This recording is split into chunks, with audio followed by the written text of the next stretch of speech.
Hello my dear students, कैसे हैं आप सभी। This is Ayushi Chaure and welcome to next topper humanities, जहां हम बनाते हैं देश का भविष्य। और भाई परीक्षा की घड़ी नजदीक आ चुकी है और एग्जाम की तैयारी चल रही है जोरों शोरों पर।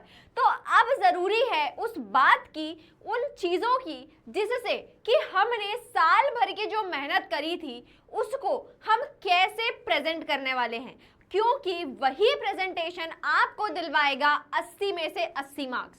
तो आज की ये जो क्लास होने वाली है बेटा, इसमें मैं आपको यही बताने वाली हूं कि अभी तक आपने जो पढ़ा उसको आपको किस तरीके से अरेंज करना है कि एग्जामिनर जब आपकी कॉपी को पलटे तो उसको सारे आंसर बिल्कुल परफेक्ट तरीके से देखने को मिल जाए। तो आज हम कुछ ऐसी ही चीजों की बात करने वाले हैं कि how to write answers in board examination, कि वो कौन सी छोटी छोटी बातें हैं जिनको टॉपर्स ने यूज किया हुआ है, टॉपर्स ने अप्लाई किया हुआ है और उसकी ही मदद से उन्हें एग्जामिनेशन में 80 आउट ऑफ 80 मार्क्स अचीव कर पाए हैं। तो आइए बात करते हैं कि क्या है वो चीजें। तो अगर इस तरीके से जब आप एग्जाम देने जाएंगे एक अप्रैल को, तो इस तरीके से ही कुछ क्वेश्चन पेपर आपके सामने आ जाने वाला है। ठीक, यहाँ पे आप अपना रोल नंबर लिखेंगे, इस तरीके से कुछ आपका क्वेश्चन कोड होता है, सेट नंबर बताया जाता है, ये सारी चीजें। उसके बाद आई नो कि आप में से बहुत सारे इंस्ट्रक्शंस पढ़ते नहीं हैं, लेकिन उस दिन पढ़ लेना बेटा 5 मिनट निकाल के। ठीक, तो यहाँ पे वो सारे इंस्ट्रक्शंस दिए हुए हैं हिंदी में भी इंग्लिश में भी, ताकि आप एक बेसिक चीज समझ जाएं कि भाई क्वेश्चन पेपर में क्या क्या चीजें हैं और उनको ही ध्यान में रख के आपको क्वेश्चन पेपर को सॉल्व करना होता है। तो क्या चीजें हैं एक बार मैं आपको बता देती हूँ कि भाई अगर आप देखोगे इस तरीके से, तो क्वेश्चन पेपर दिया हुआ है आपको, टोटल 34 क्वेश्चन आएंगे, 5 अलग अलग सेक्शंस में आएंगे। और ये बात हम पहले भी कर चुके हैं कि हर एक सेक्शन को जब आप अटेम्प्ट करेंगे तो एक सेक्शन को आपको एक ही साथ सॉल्व करना है, उसके सारे आंसर्स आप एक ही साथ लिखेंगे। उसके बाद आप अगले सेक्शन जो भी आप चूज करें उसके ऊपर जंप करिए। तो ये सारी चीजें होने वाली हैं। सेक्शन ए में आपसे एमसीक्यू पूछा जाएगा, बी में आपसे शॉर्ट आंसर क्वेश्चन होंगे, सी से आपको लॉन्ग आंसर क्वेश्चन होंगे, डी में सोर्स बेस्ड और ई में आपसे मैप बेस्ड क्वेश्चंस पूछे जाएंगे। और हर एक क्वेश्चन यहाँ पे कंपलसरी है। कोई भी क्वेश्चन आपको जितना आता हो, है ना, जितना बने उतना लिख कर आओ, but please don't skip the question. उसको छोड़कर नहीं आना है, ब्लैंक नहीं छोड़ना है। भले ही 2 लाइन आ रही है लेकिन 2 लिखो, आधा नंबर तो मिलेगा कम से कम। ठीक, तो वो सारी चीजें यहाँ पे आपको करके आनी है। अब आगे देखते हैं, आगे बढ़ेंगे तो सबसे पहले जो आपका सेक्शन ए होगा उसमें इस तरीके से आपसे एमसीक्यू पूछने वाले हैं, मल्टीपल चॉइस क्वेश्चंस आपके सामने आएंगे। अब मल्टीपल चॉइस क्वेश्चन को अगर आप बोलोगे तो मैम इसमें तो कुछ यूज ही नहीं करना है, यहाँ पे भी आपको ध्यान देने वाली एक बात होती है बेटा।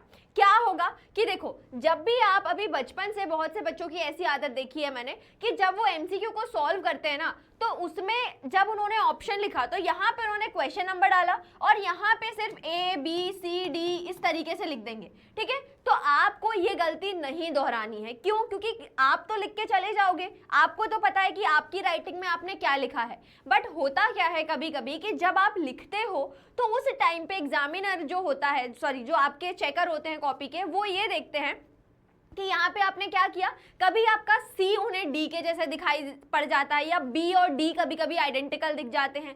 कुछ बच्चे ए इस तरीके से बनाते हैं कि बी जैसा दिख जाता है। तो इस तरीके की जो कंफ्यूजन है ना, उसको अवॉइड करने के लिए, क्योंकि आप वहां जाके उन्हें बता नहीं सकते कि नहीं नहीं ये तो ए लिखा है ना, उस चीज की वो आपके पास ये ऑप्शन नहीं होता। हाफ ईयरली क्वार्टरली में तो आप बता चुके हो, वहां पे वो चीज नहीं हुई।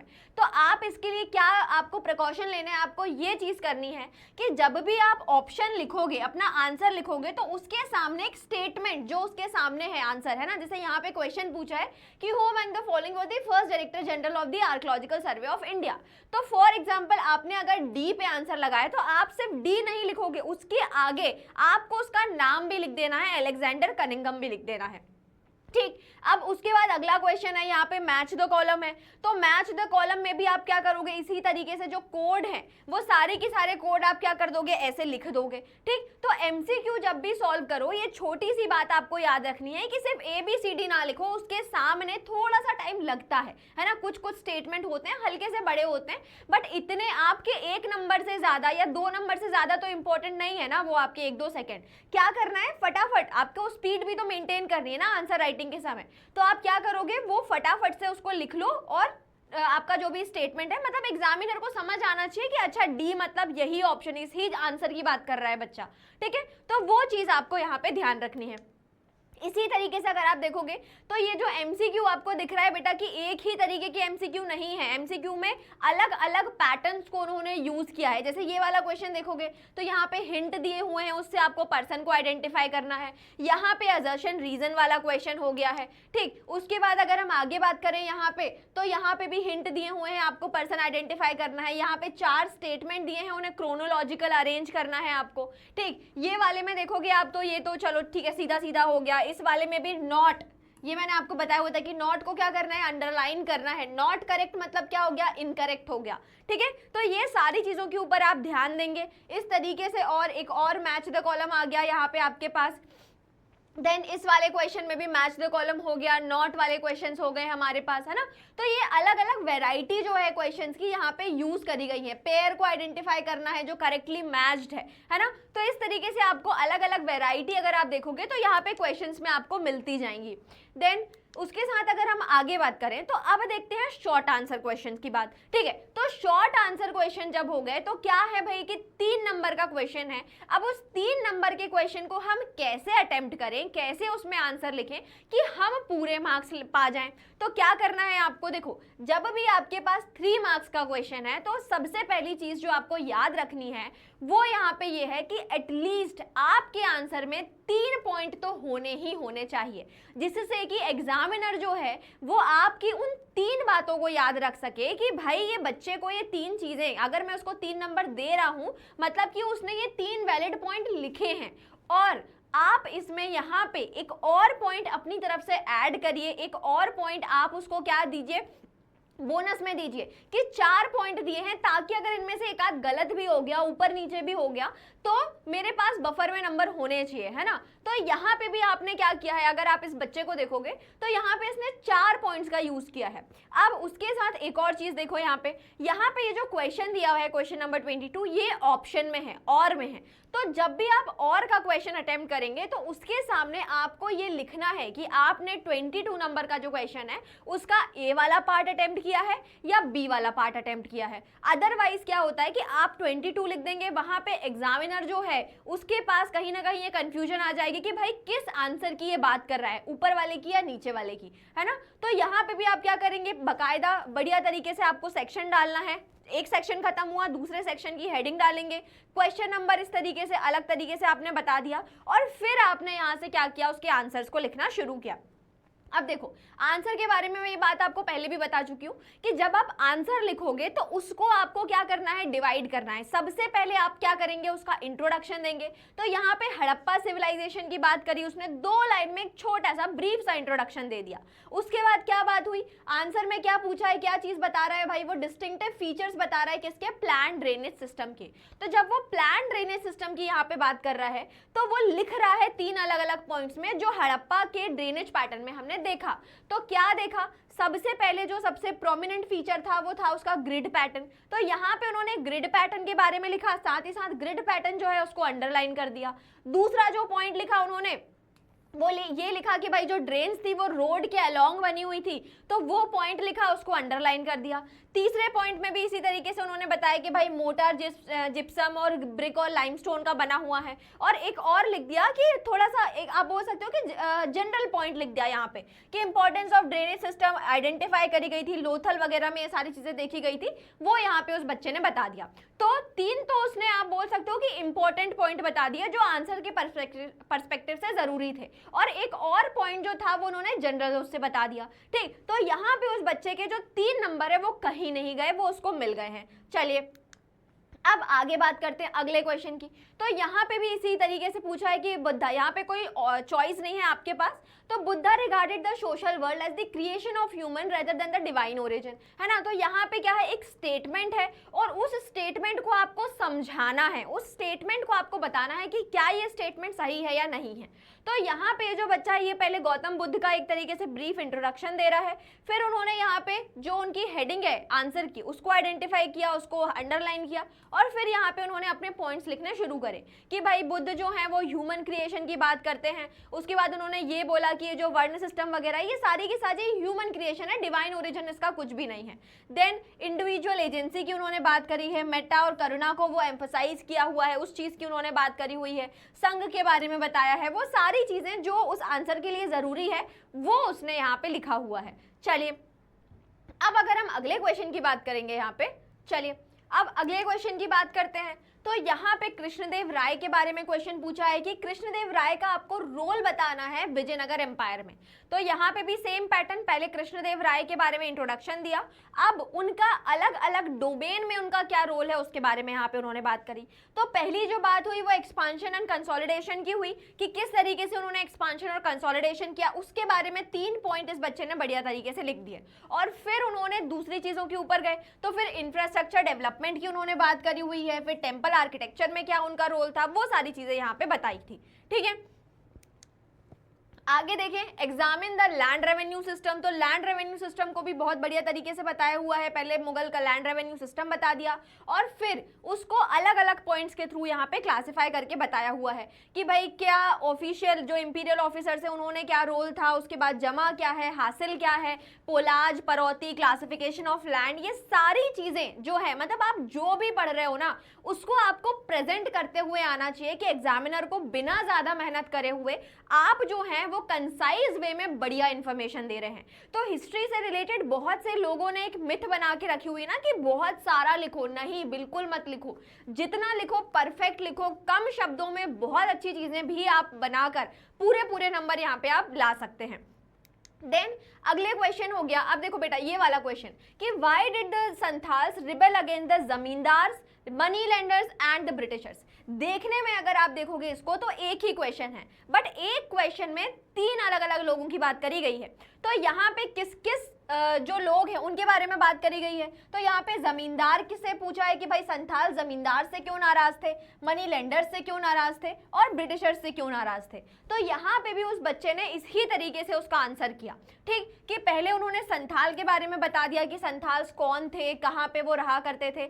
उसके बाद उन्होंने ये जो तीनों लोग हैं इनका अलग अलग यहाँ पे रीजन बता दिया कि भाई जो जमींदार थे वो हाई टैक्स कलेक्ट करते थे, जो मनी लेंडर्स थे वो हाई रेट ऑफ रेवेन्यू उनसे चार्ज करते थे, और जो ब्रिटिशर्स थे उन्होंने दामिने को ऊपर एनक्रोचमेंट किया हुआ था। तो ये 3 लोग थे और 3 लोगों का 3 अलग अलग रीजन उन्होंने बता दिया और 3 नंबर यहाँ पे उनके पक्के हो गए। अब आगे बात करें कि भाई यहाँ पे how did the Britishers exploit the Indian sepoys. तो यहाँ पे उन्होंने रीजन बताया हुआ है, यहाँ पे भी सेम मेथड ऑफ जो आंसर राइटिंग है वो उन्होंने यहाँ पे यूज करी हुई है। अब आगे चलते हैं, अब आ गए हम लोग 8 मार्क्स के क्वेश्चन पे, लॉन्ग आंसर क्वेश्चन पे। तो जब भी हम लॉन्ग आंसर क्वेश्चंस की बात करेंगे तो यहाँ पे जो रिस्पॉन्सिबिलिटी है वो थोड़ी ज्यादा हो जाती है। क्यों? क्योंकि यहाँ पे अब आपको हर एक पॉइंट को क्या करना है, इलैबोरेट करके बताना है ना। तो यहाँ पे आप क्या कर सकते हो, इस तरीके से, ये देख रहे हो कितना बढ़िया तरीके से, मतलब कि आंसर वही है, आंसर आप भी वही लिखोगे और आंसर टॉपर भी वही लिखते हैं, लेकिन फर्क जो आता है वो कहाँ आता है बेटा, प्रेजेंटेशन में आता है। तो यहाँ पे भी ये जो बच्चा है इसने हर एक चीज को क्या कर दिया, एक तरीके से, इस तरीके से ग्राफिकल फॉर्म में बता दिया है ना, कि ये 4 पॉइंट्स में वो अपने आंसर को बताने वाला है। ठीक है, तो क्वेश्चन क्या है कि in the ancient India the kingship was not only with the Kshatriyas but also with the non Kshatriyas, है ना, कि भाई किंग सिर्फ क्षत्रिय नहीं थे बल्कि नॉन क्षत्रियास भी थे। अब इसको आपको एग्जांपल के थ्रू क्या करना है, उसको प्रूव करना है। तो यहाँ पे उसने बता दिया कि भाई किंगशिप जो है एंशिएंट इंडिया में, पहले उसने ब्राह्मणिकल नॉर्म्स को वो समझाएगा कि क्या नॉर्म्स थे, उसके बाद उन नॉर्म्स का कैसे वायलेशन हुआ, फिर एग्जाम्पल और फिर इन्फरेंस एंड कंक्लूजन की उन्होंने बात करी। तो पहले ब्रह्मानिकल नॉर्म्स बता दिए कि क्या नॉर्म्स है कि भाई जो डिवाइन ओरिजिन जिसको माना जा रहा है, जो वर्ण सिस्टम है, उसके थ्रू ये बताया गया कि जो रूल और एडमिनिस्ट्रेशन का जो काम है वो सिर्फ और सिर्फ क्षत्रियास को दिया गया। लेकिन उसका वॉयलेशन कैसे हुआ, तो भाई ये देखा गया कि सेवरल अलग अलग तरीकों में भी अगर आप देखेंगे तो इनका वॉयलेशन हमें देखने को मिलता है। अब एग्जाम्पल के थ्रू उन्होंने क्या बता दिया कि भाई मौर्यास जो थे वो ऐसे रूलर्स थे जो ब्राह्मण नहीं थे, सॉरी जो क्षत्रिय नहीं थे। देन इसी तरीके से शुंग हो गए, कण्व हो गए, है ना, शकाज हो गए, कुषाण हो गए, हर एक जो है वो क्षत्रिय ना होते हुए भी क्या कर रहे हैं, रूल कर रहे हैं। और ये जो एक छोटा सा मैप उन्होंने बता दिया, यहाँ पे क्या होता है, यही वो छोटी सी छोटी चीजें होती हैं जहाँ पे आप क्या कर सकते हो, मार्क्स को खींच सकते हो कि अगर छोटी मोटी गलती हो भी गई ना तो ये बढ़िया चीजों को देख के एग्जामिनर खुद ब खुद आपको नंबर दे देगा। ठीक, तो ये छोटा सा उसने मैप बना दिया बच्चे ने, और यहाँ पे इन्फरेंस लिख दिया कि क्या इन्फरेंस है कि भाई आप समझे क्या उस चीज से, वो बता दिया, कंक्लूजन लिख दिया और यहाँ पे आंसर आ गया आपका कंप्लीट। तो बढ़िया तरीके से आप क्या कर सकते हो, 8 मार्क्स को इजीली यहाँ पे अंडरस्टैंड, मतलब कि जब आपको पता है ना कि भाई आंसर में ज्यादा नंबर मिलने वाले हैं तो 2 मिनट रुक जाओ और रुक के उसकी प्लानिंग कर लो कि भाई ये जो आंसर है इसको मैं इस तरीके से लिखने वाला हूँ, है ना, क्योंकि वो जो आप 2 मिनट लोगे ना, वो 2 मिनट में आप इतना बढ़िया आंसर लिख दोगे कि उसके बाद आपको 10 मिनट भी नहीं लगेगा उस आंसर को लिखने में, फटाफट से आप बिल्कुल बढ़िया चीज कर देने वाले हो। ठीक, अब ऐसे ही अगला लॉन्ग आंसर देखोगे तो यहाँ पे भी जो चीज है उसको उन्होंने इसी तरीके से ग्राफिकल वे में पहले समझा दिया कि मैं इन 4 पॉइंट्स की बात करने वाला हूँ, और इन चारों पॉइंट्स को उन्होंने इस तरीके से डिटेल्ड तरीके से क्या कर दिया, एक्सप्लेन कर दिया। देन अगला क्वेश्चन, अब इसी में भी देखो आप, ये एक छोटा सा उन्होंने एक छोटा सा चार्ट बना दिया, यहाँ पे थोड़ा सा डिफरेंस बता दिया, है ना। तो ये छोटी छोटी चीजें होती है ना बेटा जो हम यूज कर सकते हैं अपनी आंसर राइटिंग में और नंबर को खींच सकते हैं। देन यहाँ पे अगला क्वेश्चन की कॉन्स्टिट्यूएंट असेंबली की बात करी गई है कि क्या डिफरेंट ओपिनियंस थे कॉन्स्टिट्यूएंट असेंबली में फेडरलिज्म के बारे में। तो यहाँ पे उन सारी चीज़ों को बता दिया कि डिबेट्स है तो प्रोविजन क्या था कॉन्स्टिट्यूशन में, डिबेट्स किन किन चीज़ों को लेके हुई, 3 अलग अलग लोगों के बारे में बता दिया, आर्ग्यूमेंट्स के बारे में बता दिया और कंक्लूजन के बारे में बता दिया। तो वो सारी चीजें जो आपको करनी है वो इस तरीके से रिप्रेजेंट करना है। लिस्ट की बात करी तो इन तीनों लिस्ट को उन्होंने अलग अलग तरीके से लिख के बता दिया। उसके बाद फिजिकल फेडरलिज्म के बारे में 3 अलग अलग पॉइंट बता दिए। उसके बाद आगे देखेंगे तो भाई जब डिबेट्स हो रही थी स्ट्रॉन्ग सेंटर को लेके, तो जो 3 हमारे प्रोमिनेंट लीडर हैं, नेहरू हैं, अंबेडकर हैं और अदर जो हैं, उनने अपने क्या क्या ओपिनियंस रखे हुए थे। उसके बाद अगेंस्ट में क्या ओपिनियन था और कंक्लूजन क्या था। तो इस तरीके से उन्होंने क्या किया कि छोटी छोटी चीजें करी हैं और नंबर पूरे मिल जाते हैं। अब अगले सेक्शन को देखेंगे हम, तो सोर्स बेस्ड क्वेश्चन आ गया। तो अगला सेक्शन शुरू किया है तो बढ़िया तरीके से क्या करना है, हेडिंग डालना है और उसके बाद उसको अटेम्प्ट करना है। अब अटेम्प्ट करना है तो अगर आप यहाँ पे देखोगे तो यहाँ पे इस तरीके से बढ़िया सा सोर्स आया, आपको गांधी जी की पिक्चर आई, और जब आप देखोगे तो हर क्वेश्चन जो है उसके ऊपर अलग अलग मार्क्स है। एक क्वेश्चन पे 1 नंबर है, इस पे भी 1 नंबर है और ये वाला जो है उसके ऊपर 2 नंबर है। तो मार्क्स के अकॉर्डिंग आप क्या करोगे, आंसर लिखोगे। 1 नंबर का क्वेश्चन है तो आप उसको 20 to 30 वर्ड्स में लिखिए, 2 से 3 लाइन में लिखिए। और अगर आपके पास 2 नंबर का क्वेश्चन है तो ट्राई करिए कि जब आप उसका आंसर लिखें तो उसमें से 2 पॉइंट आप बना सकें। तो यहाँ पे भी अगर आप देखोगे तो ये जो 1-1 नंबर का क्वेश्चन है ना वो इसी तरीके से बताया 1-1 पॉइंट में, लेकिन जो 2 नंबर का क्वेश्चन था उसमें छोटे छोटे 2-3 पॉइंट बता दिए उन्होंने, है ना। तो एग्जामिनर क्या है, उसको पता है कि भाई बच्चे को आता है और उसको एक पॉइंट पे 1 नंबर दे दिया, दूसरे पे दूसरा पॉइंट दे दिया। तो ये इस तरीके से आप नंबर आपको आसानी से मिल सकते हैं। यही जो टेक्निक है उन्होंने यहाँ पे भी यूज करी है देवनाम प्रिय वाले में। ये जो कबीर के बारे में एक सोर्स आया था उसके साथ भी यही चीज हुई है। अब अगर मैप बेस्ड क्वेश्चन की बात करें तो भाई ये चीज हम लोग पहले भी डिस्कस कर चुके हैं कि मैप बेस्ड क्वेश्चंस को आपको कैसे सॉल्व करना है।